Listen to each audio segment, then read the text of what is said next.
जय जिनेन्द्र मित्रों, मैं हूँ पूर्वी शाह और आप सब सुन रहे हो जैन पाठशाला बाई पूर्वी। मित्रों, हमारे 23वें तीर्थंकर पार्श्वनाथ भगवान के बारे में हमने बहुत सुना है कि उन्होंने बहुत उपसर्ग सहा है। कब से? बुद्धि के भाव से कमठ के साथ उनका बैर बन गया था। 10 भव पूर्व की बात है, पर हमें जान के आश्चर्य होता है कि इतने साल तक कैसे बैर रहा। तो चलिए हम सब मिलके सुनते हैं उनकी कथा, उनके 10 भव को। और कहानी का नाम है संस्कार, जिसमें गणनी आर्यका प्रमुख नागमती माता जी के द्वारा पार्श्वनाथ भगवान के 10 भव लिखे गए हैं। सबसे पहले चलते हैं राजा अरविंद के महल में, जहाँ पे पार्श्वनाथ भगवान का जीव जब मरुभूति थे तब उनके पिताजी दीक्षा लेने चाहते हैं। क्या होता है, चलिए सुनते हैं। राजसभा में दरबार लगा हुआ है। मध्य में स्वर्ण का सिंहासन है। उस सिंहासन के छत्र में वैडूर्य मणि जड़ा हुआ है, जिनकी नीली नीली आभा चारों तरफ अपना नील प्रकाश फैलाकर राजभवन में मानो नीले नीले आकाश को ही उतार लाई है। सिंहासन के पृष्ठ भाग में भामंडल के स्थान पर पद्मराग मणियां जड़ी हुई है, जो कि प्रभात के उदित होते हुए सूर्य की अरुणिमा से दिशाओं को राग से रंजायमान अरुणित कर रही है। उस सिंहासन पर महाराज अरविंद बैठे हुए हैं। भवन में सर्वत्र रेशमी वस्त्रों के पर्दे टंगे हुए हैं, जो कि मंद मंद पवन के झकोरों से लहराते हुए गगन में ध्वजाओं के समान प्रतीत हो रहे हैं। मोती, मूंगा, जिनके मध्य में गुंथे हुए हैं, ऐसे बेला, चमेली और गुलाब पुष्पों के हार चारों तरफ लटकते हुए अपनी मनोहर सुरभि से सभा भवन को सुरभित कर रहे हैं। मयूर यंत्र सामने कुछ दूर पर खड़ा है, जिसके कल को घुमाते ही वह पंख फैलाकर नाचने लगता है और तभी उसके पंखों से गुलाब जल की छींटे सारी दरबार में फैल रही है। ऊपर से तने हुए चंद्रोक में मरकत मणियां लगी हुई है, जो कि खेतों के धान्य के अंकुरित ही हरितिमा से बरबत ही दिशाओं को हरित कर रही है।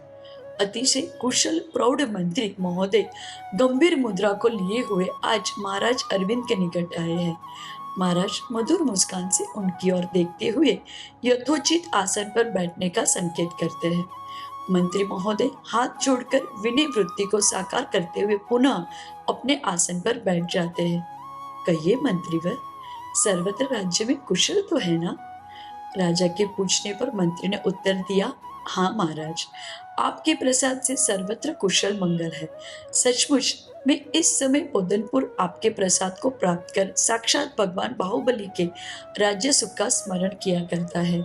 शहर में अनिति तो प्रवेश ही नहीं कर पाती है, क्योंकि नीति देवी ने तो उसका इस शहर से बहिष्कार जो कर दिया है, और उसके लिए यहाँ के ऊंचे ऊंचे कोटों का उल्लंघन करके अंदर आना सर्वथा अशक्य ही हो गया है। महाराज, शहर के चारों तरफ की जो सुंदर खतिका है, उसमें खिले हुए सफेद कुमुद पुष्प अपनी सुरभि द्वारा दशों दिशाओं में सर्वत्र आपके उज्जवल यश को फैला रहे हैं। अरविंद महाराज एकटक मंत्री के मुख को देखते रहते हैं।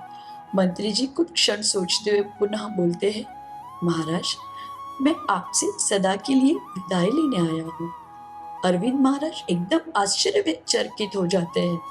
कहते हैं, हे मंत्री जी, क्या आपने क्या कहा?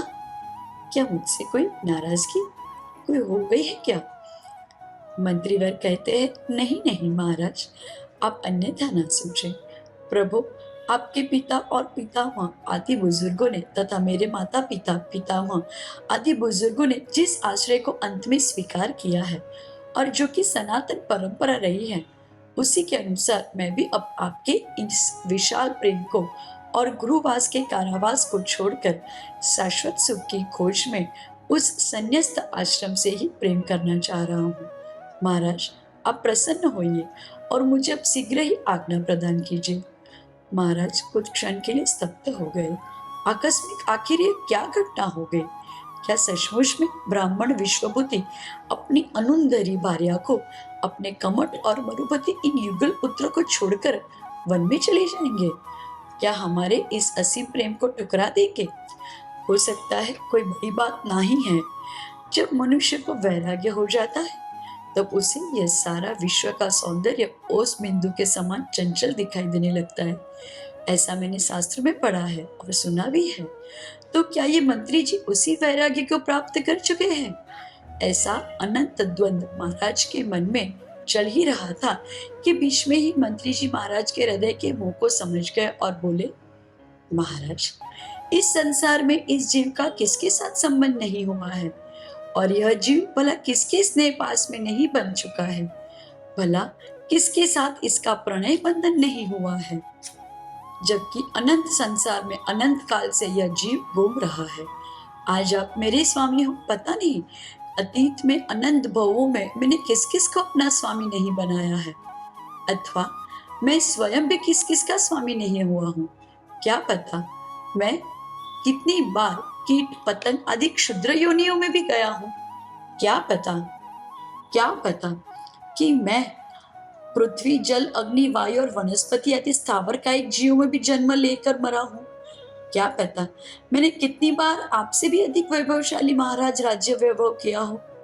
इसी प्रकार से भोग भूमि के स्वर्गों के सुखों का भी मैंने अनंतों बार अनुभव किया है। प्रभु, आज तक भी मुझे शांति नहीं मिली है। बस आज मैं उस अक्षय शांति की खोज में अपने आप को खो देना चाहता हूँ। महाराज कहते हैं, मंत्रीवत, क्या आपने अपने परिवारजनों से आज्ञा ली है? क्या आपके पुत्रों ने खुशी खुशी आपको वन में भटकने की और घर घर में भिक्षावृत्ति करने की आज्ञा दी है? मंत्रीवर कहते हैं, हे राजन, जब वे दोनों पुत्र आपकी आज्ञा में है तब वे आपके अनुकूल ही चलेंगे ना। पुनः वे आपकी आज्ञा के बाद ही आज्ञा क्यों नहीं देंगे? अवश्य देंगे। दूसरी बात यह है कि मोही पत्नी पुत्र पुत्रवधु आदि कुटुंबीजन सभी स्वार्थ के सगे हैं। सब अपने स्वार्थ के लिए रोकते हैं और परमार्थ के लिए से रोक देते हैं। किंतु अब मैं इन लोगों के रुदन से विचलित नहीं होने वाला हूँ, क्योंकि ये लोग मुझे क्या यमराज के मुख से बचा सकेंगे? यदि नहीं तो फिर इनके मुंह में फंसने से क्या लाभ है? अरे, मैंने अनंत काल तक अनंतों बार परिवारजनों को रोते हुए छोड़ा है। क्या मैंने इस भव में, पूर्व भव में भी अपने पुत्र पौत्र को रोते हुए छोड़कर पुनः संभाला था क्या? यदि नहीं तो अब क्या सोचना? यह शरीर जड़ है, अशुचि है, विनश्वर है, जरा से जर्जरित होकर गिरने वाला है। इसके पहले ही मैं इस नश्वर शरीर से अनिश्वर सुख का मार्ग प्रशस्त बना लो। अब मुझे आप शीघ्र ही आज्ञा दीजिए और इन कमठ कुमार तथा मरुभूति कुमार की रक्षा कीजिए। राजा अरविंद विवश हुए, किंतु मौन मुद्रा से ही उन्होंने स्वीकृति प्रदान कर दी और कमठ तथा मरुभूति को परंपरागत से अगत मंत्री पद पर सम्मानित कर दिया। मित्रों, आपने सुना ना कि कितना मनाने पर भी मंत्री नहीं माने और उन्होंने दीक्षा ले ली। उनके बाद उनके पुत्रों का क्या हुआ, सुनते हैं अगले एपिसोड में। तब तक सबको जय जिनेंद्र।